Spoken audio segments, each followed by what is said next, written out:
Gentlemen, it's the biggest fight of this year that would set the tone and tenor for the 2024 elections. The results in Karnataka, along with what happens in December in the other three states of Madhya Pradesh, Rajasthan and Chhattisgarh, would have a huge bearing on the parliamentary elections in 2024. But Karnataka will set the tone. It's the only state in the south that the BJP has under its belt and will want to repeat its performance in Karnataka. But can they do that? That remains a big question. And with barely a year to go before the big test in 2024, everyone wants to stamp their dominance in all of these poll-bound states. But right now, Mission Karnataka tops the BJP's priority list. And it's a battle to validate the hegemony both in terms of power and legitimacy. And the Saffron Party is gearing up to fire on all cylinders, leaving nothing to chance as it faces a tough contest from the Congress. But before that, let's decode the factors that will impact these elections. While the outreach to the 11% Vokalika population is something that the BJP has its eyes on, the support of at least two prominent Lingayat mutt seers is already behind the BJP. The Prime Minister's back-to-back 9 visits in the last 4 months are something that the BJP is banking on. On the other hand, infighting and desertion over ticket distribution is a point of concern, even though the BJP may try to downplay it. Two prominent Lingayat leaders, Jagdish Shettar and Lakshman Sawadi, have been given tickets from the Congress party this time around, and the BJP will have to watch for what it can really protect its own turf from. The Panch Masli Lingayat leaders want a bigger slice of the quota pie, plus 40% corruption taint, which will be challenges that the BJP will have to face. But why the BJP thinks it has an edge? Well, the BJP is banking on its social engineering, which it has been working on, where it has hiked the reservation to 56% after scrapping the 4% Muslim quota. Not that, over 30 candidates from OBC and SC/ST communities have been given tickets, 16 from the ST community. Apart from this, sources are also telling us now that the BJP is planning a huge campaign blitzkrieg.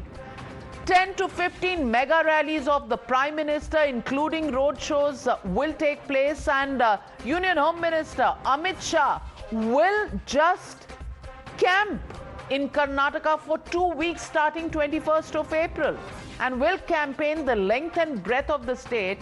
And he's known for micromanaging every election from the district to the block level to even the Panna Pramukhs, and a mega show of strength by all BJP big guns who have been fielded in the star campaigners list. So the BJP is readying its battle plan, and this has obviously triggered a war of words between all the contestants in the Karnataka elections. Listen in. Congress का मतलब है commission, Congress का मतलब है corruption, Congress का मतलब है criminalisation. जब मैं करप्शन कहता हूं तो कांग्रेस के चाहे कोई भी नेता हो, यह नेता नहीं है, ये एटीएम को चलाने वाले लोग हैं। अब एटीएम क्या है? एटीएम है ऑटोमेटिक ट्रांसफर ऑफ मनी। आने दीजिए, बीजेपी का वरिष्ठ नेता जी है शाह जी, आने दीजिए, कुछ फर्क नहीं पड़ने वाला है।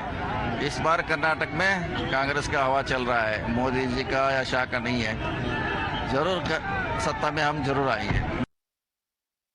100% will hold the bastion of BJP in entire state, not only here, and especially in North Karnataka. We are going to sweep. Mark my words, we are going to sweep, and we will meet on May 13th. Because of those recent developments, we are going to increase our numbers. That is the ground reality. Whether it is Mr. Bommai or Mr. Shah, people of Karnataka had made up their mind that they are going to end this 40% commission Sarkar. So they are not having leaders, so they are going to film actors and actresses. We don't mind. Mr. Kicha is a good actor. I don't have anything against his acting capabilities, but politics is 24/7, 365 days job. And that brings me, ladies and gentlemen, to the legitimate question on the Newshour tonight. Can the BJP pull off Mission Karnataka? That's the question and that's the debate coming up on the other side. You're watching the Newshour at 9. Debate number 1. On Times Now. Super Prime Time. Joining me tonight on the debate, T. Sankirtha, spokesperson of the BJP from Karnataka. Also joining me this evening, R. Rajagopalan, senior journalist, Ishkaran Bhandari, political analyst and advocate, Pratap Kanagal, spokesperson of the JDS, Dr. Suman C Rahman, political analyst, joining me live from Chennai, Dr. Sanjay Jha, suspended leader of the Congress party. And Dr. Sanjay Jha, I want to ask you, the BJP and its biggest trump card is Prime Minister Modi. And add to that the other side of the coin, which is Amit Shah sitting and doing micromanagement of the elections, which is something that he's done from 2013 onwards for the big elections. How do you think these two battle plans that the BJP has up its sleeve, with the Prime Minister, about 15 rallies, Amit Shah camping there for 2 weeks, how much will that help the BJP's plan in Karnataka? Navika, good evening to both you and the panelists, and of course also the viewers. I believe that every election matters. It's a referendum on political parties.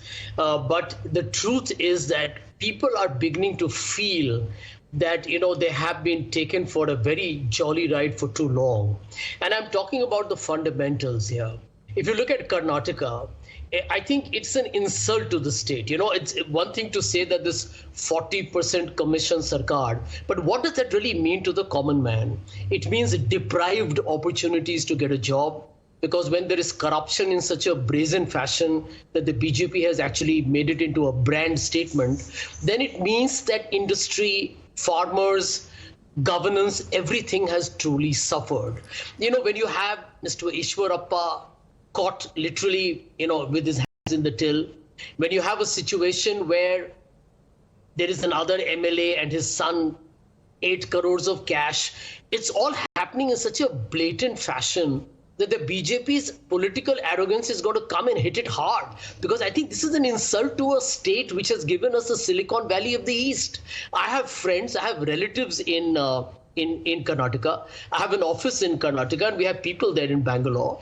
And if you look at the talent of the people there, you say, do they require or deserve this kind of pathetic, substandard governance, this kind of subpar political government at the top? And the answer is a categorical no. I mean, if you look at Bangalore or Bengaluru today, people talk about its urban chaos, that the flooding, the water woes, the border dispute with Maharashtra unresolved for a long time.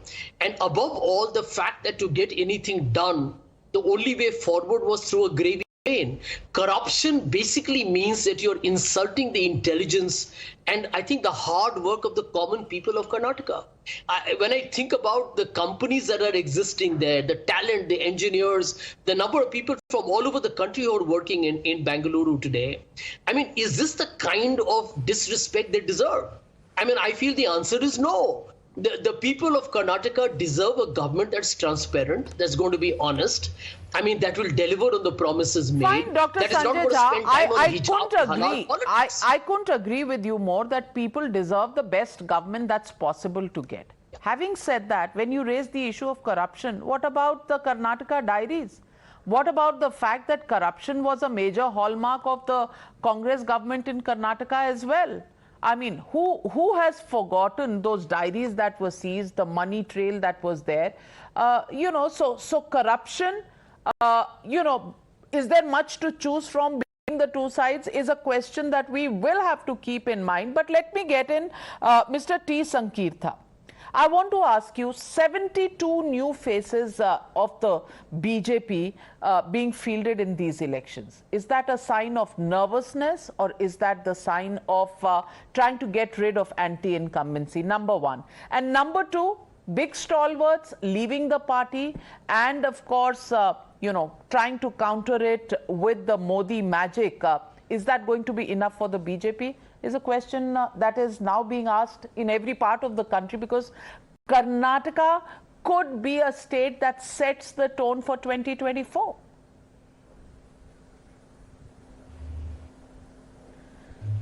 First of all, the BJP in Karnataka is fighting elections on pro-incumbency and pro-development. We don't have an anti-incumbency that will be a hindrance for us.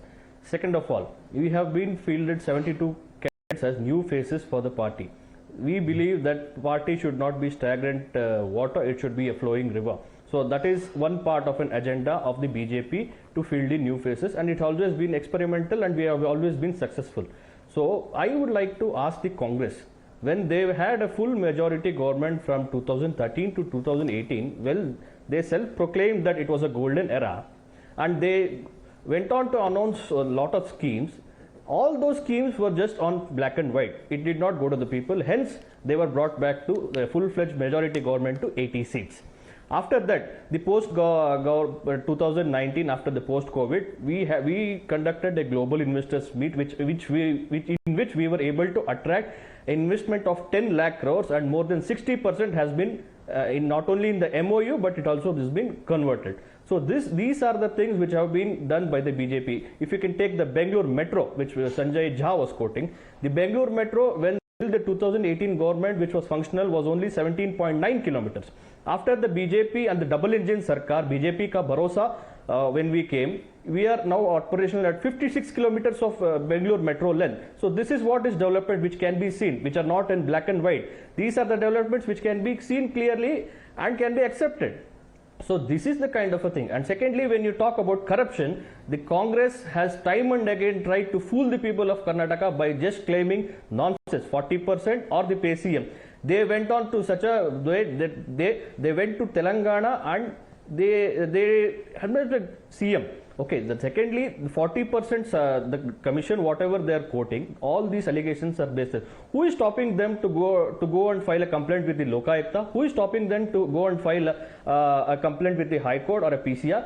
Let them be a responsible opposition. Why are they not doing it? Because they don't have any evidence or proof regarding it. This is the double standards of the Congress party. Well, so let me get in the JDS spokesperson, Mr. Pratap Kanagal. Mr. Pratap Kanagal, many people today are saying you are playing it both ways. If the Congress is a little short of the halfway mark, you'll go with the Congress. If the BJP is a little short of the halfway mark, you'll go with the BJP. Are you forever going to be the kingmaker and never the king? See, Navika, first and foremost, like as I earlier in the past also I told, we are only aiming at getting our full majority on our own. We are not at all depending on, we are not at all interested to form a coalition government this time. In case of broken result, like in case of it is a coalition, in case the coalition government arises, then we will sit as opposition and we will make way for forming a government of Congress and BJP. We were not interested in coalition with either BJP or nor Congress, as we are fed up, as the state people, Karnataka people are fed up with the national parties already, with the corruptions and mismanagement and all those things. It's both Congress and BJP are like two sides of the same coin. There's not much difference in them. That's why we will stay away from both the parties. That's one thing. The second thing is like with JDS this time, a lot of young faces and new faces coming into the party and contesting, and we are confident that we will form the government on our own. We don't require BJP or Congress to form the government. Well, so let me get to Mr. R. Rajagopalan, who's seen many elections, across India in the experience that he's held as a senior journalist. Mr. Rajagopalan, I want to ask you simply this. Number one, can the Congress pull it off? Most polls so far have given the edge to the Congress. Congress party, but the BJP, can it be underestimated when it has a brand Modi? Number one. And number two, my question to you is about the JDS. Which way will it go? And can it ever be in the opposition the way it's saying? And number three, how much of an impact will Karnataka have on the national elections next year?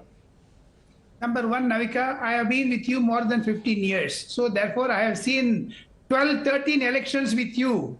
Before that, lots of elections. This election of Karnataka, I tell you, Navika, is going to be very tough. BJP is taking it to the last mile. Congress is overconfident. And my understanding is BJP will have an edge. The reason being, Modi is being treated as a god in Karnataka. Many do not know that. The secret of the matter is Modi has developmental background. Modi is not for freebies. Modi is not for PFI or SDPI. Modi is not for caste census. But at the same time, as you asked me, the last question is, yes, this will have an impact on 2024. Irrespective of that, even in 2024, Congress will not cross 30 to 35 seats, rough estimation. In Karnataka, I tell you, the Lok Sabha I'm talking about. In Karnataka, Congress has got three corner infighting. Earlier it was DK Shivakumar and Siddaramaiah. Now Mallikarjun Kharge has gone in. Why Sachin Pilot and Adhir Ranjan Chaudhary have not been included in the star campaigner list for Karnataka? Therefore, my understanding of Karnataka is very simple, Navika. We will make it for Times Now viewers very simple. First, it's very tough. BJP has an edge. Congress lost this game because Mallikarjun Kharge will throw his weight around. Third, any amount of Shettigar or Sadagai or joining the Congress is not going to help. Today, the way in which JP Nadda has spoken, and as you exactly put the carpet bombing of BJP, that is going to change the situation. I am for a bet with anyone who can take it with me.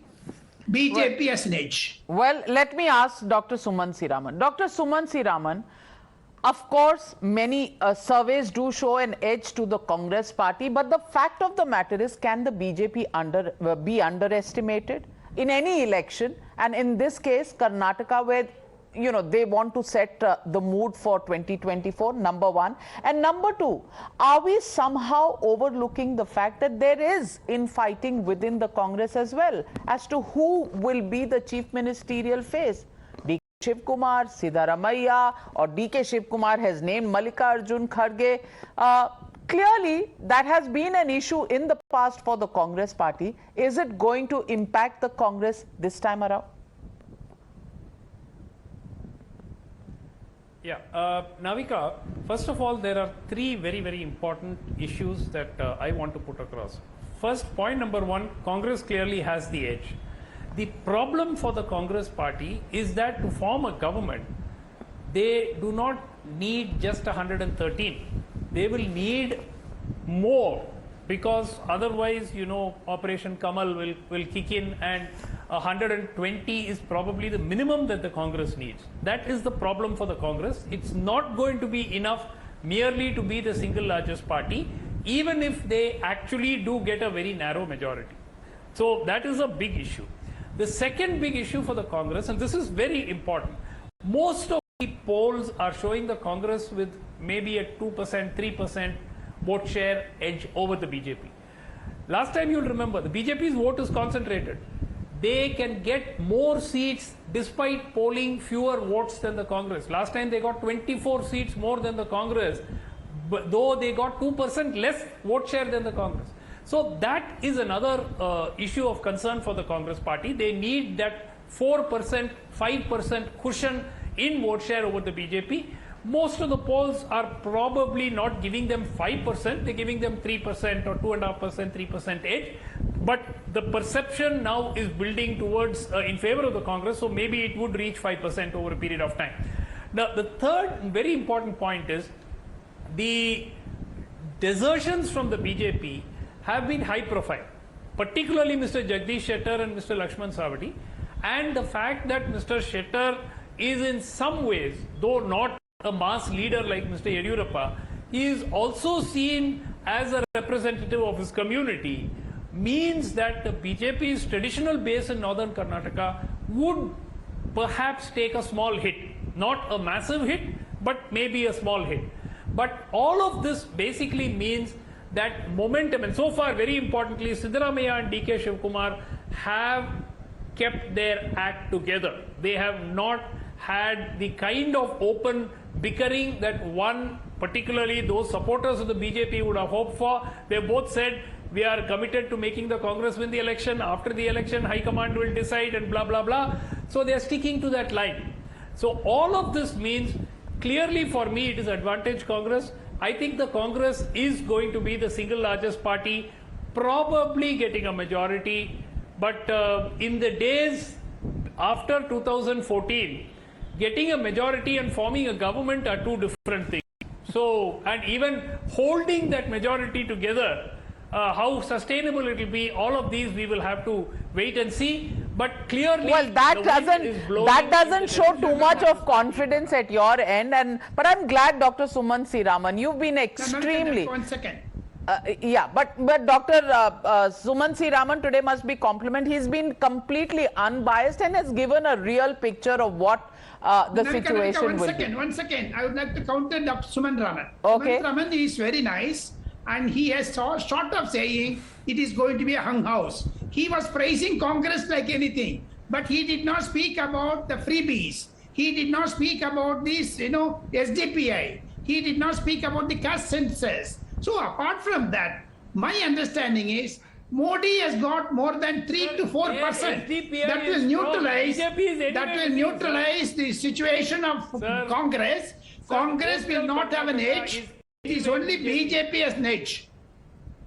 Okay, it's hanging in balance. One says Congress has an edge, one says BJP has an edge. Let me get in Ishkaran Bhandari. Ishkaran Bhandari, my question begins from where Dr. Suman C Rahman picked up. Yes, Dr. Rahman, what's your point? No, Mr. Rajagopal said they are winning Bengal. I'm just pointing it out. Okay. He also said ADMK is winning. All right.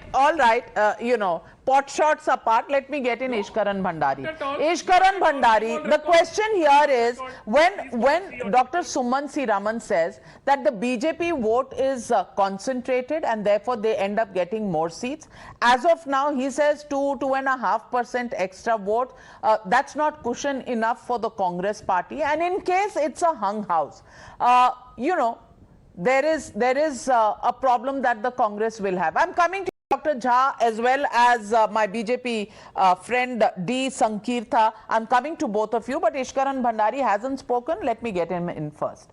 The question here is, if the BJP is only 2.5% behind the Congress as of now, that's when the blitzkrieg begins. That's when Mr. Amit Shah goes and camps there for 2 weeks, and you know how detailed his work is. At least I've seen it in many elections when I've covered elections. He goes down from the district to the block level, to the panchayat level, and then, to every locality, every area from where there will be, the Panna Pramukhs who will have one page of the voters list where people are followed. That is the level to which he gets into election planning. So if he's going to be camping there, holding road shows and planning this, then that's, one big thing that the Congress would have to look at. And the second is the Modi magic. Has it waned since the last election, or do you think Modi, if there is a 2.5% vote difference as of now, 15 rallies of Modi, can it just be changing the face of Karnataka elections? Navika ji, since I'm speaking last, I hope no one will interrupt me. Champion teams always finish well and weak teams often choke, no matter it be a sport or it be politics. But may I address your first question first? Whatever be the result of Karnataka, BJP wins or BJP lose, it will have no bearing on 2024. This is not said by me, this is said by the data. Of all states, including Karnataka, where in 2013, Congress swept into power, but in 14, BJP still got more Lok Sabha seats. In 2019, BJP crossed 51% from 2018 when it had 36%. So 15% swing. So BJP, and when Prime Minister Modi is on the ticket, is doing 10 to 15% more than it does in the assembly, which is the same effect you used to see on Obama when Obama was the candidate versus midterm. So all big leaders, when they are on ticket themselves, they get the voters, they get the neutral voter out. So firstly, it will have no bearing whether they win this or they lose this. I'm saying this right now. Now to the second aspect of how BJP will do and how Congress will do. Structurally, as long as JDS does 30-35 seats, it becomes very difficult for somebody to form a government on its own, to get the majority on its own, because the seats are not there unless the other side completely collapses.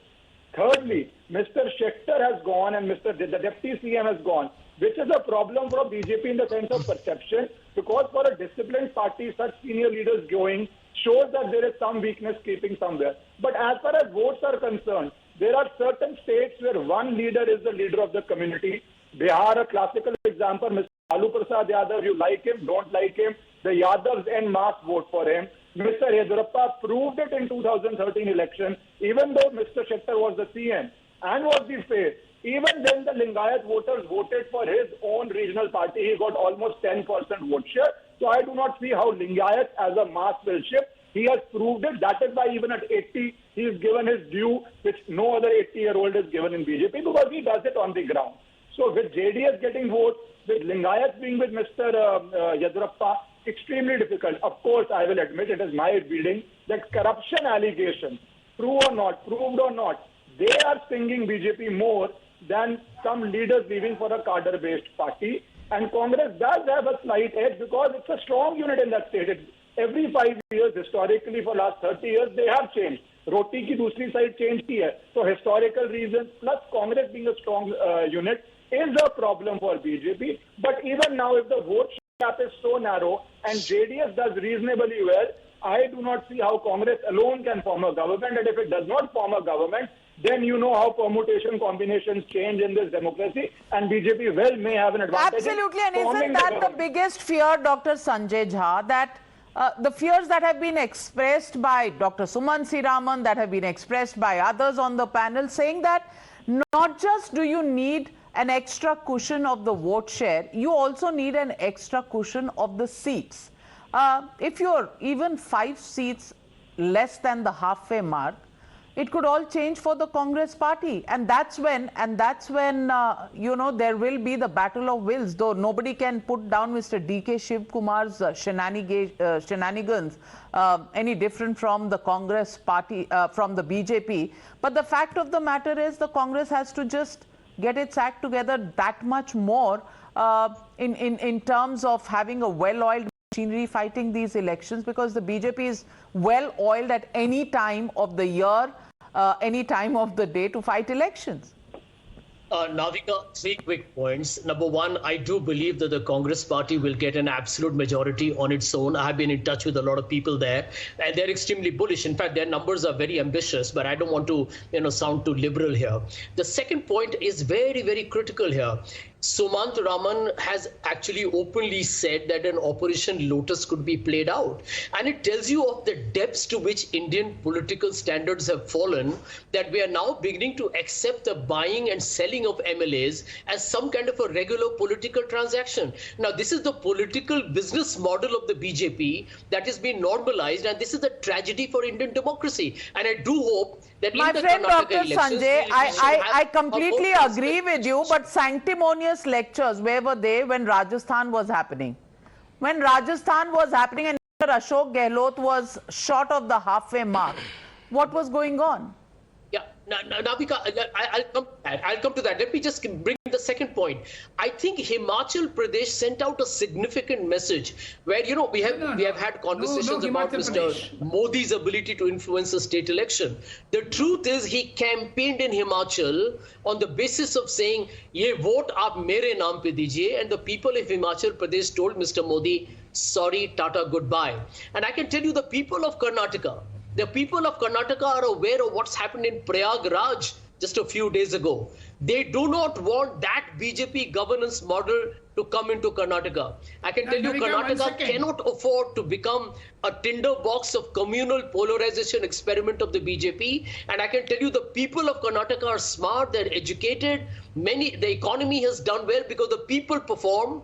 The government actually is meant to facilitate the growth of both. Himachal says Modi magic is not something you can depend upon. Let me take a head count on this issue, Dr. Rajagopalan. Navika.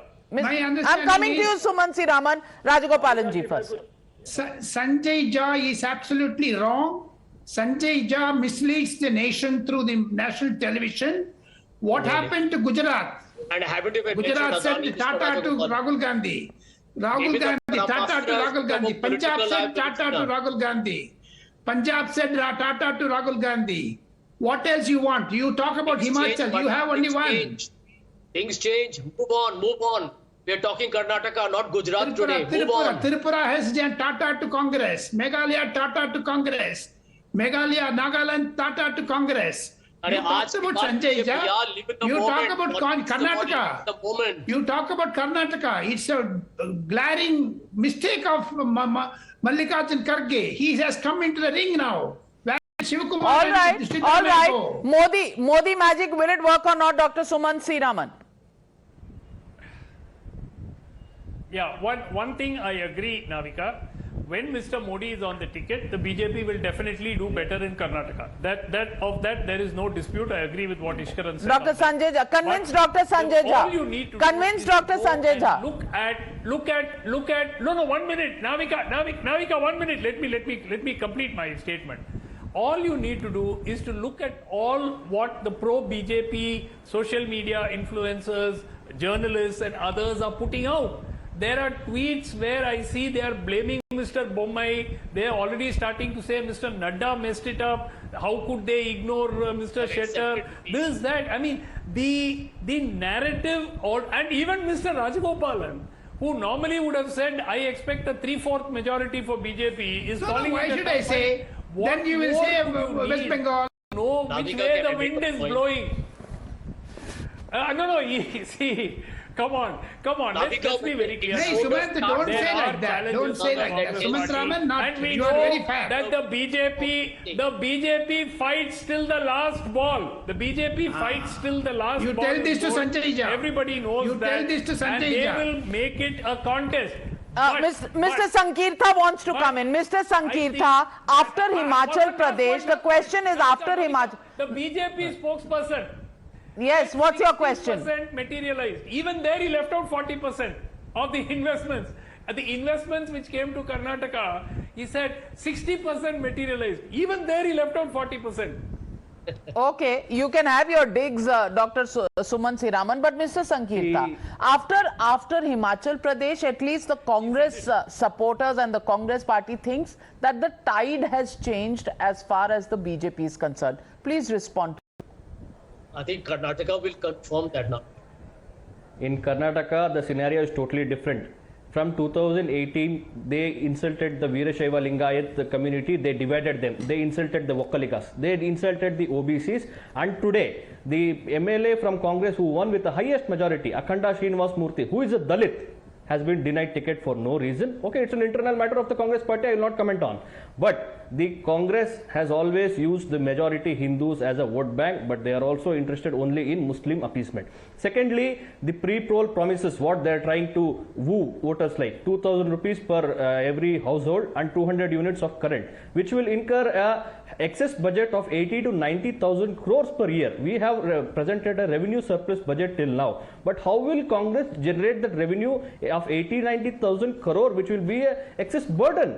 All these things are just to fool the people of Karnataka. Their unfortunate MP, Rahul Gandhi, has also a pre-poll trailer saying that if we win 150 seats, we are going to fulfill all these pre-poll promises, which is clearly to say that they are not going to win 150 seats and they are not going to fulfill all these pre-poll promises. So this is the thing. When BJP says, when we have given 40 lakh connections under the Mukhyamantri Jal Jeevan Mission, it has reached the people of Karnataka. When we have said we have increased the roads of metro and the Bengaluru highway, It has always been done. And if you see the Mysore-Bengaluru Expressway, it is evidential. So these are the things that is been the difference between the Congress and the BJP. Ishkaran We have Bhandari, a debit card option as Ishkaran Mr. Narendra Bhandari, Modi. 1 Can Rahul Gandhi counter that kind of a leadership? Well, you know, it's not always necessary for the Congress party to depend on Rahul Gandhi. At the moment, DK Shivkumar and Siddaramaiah together may be able to get more traction than Rahul Gandhi.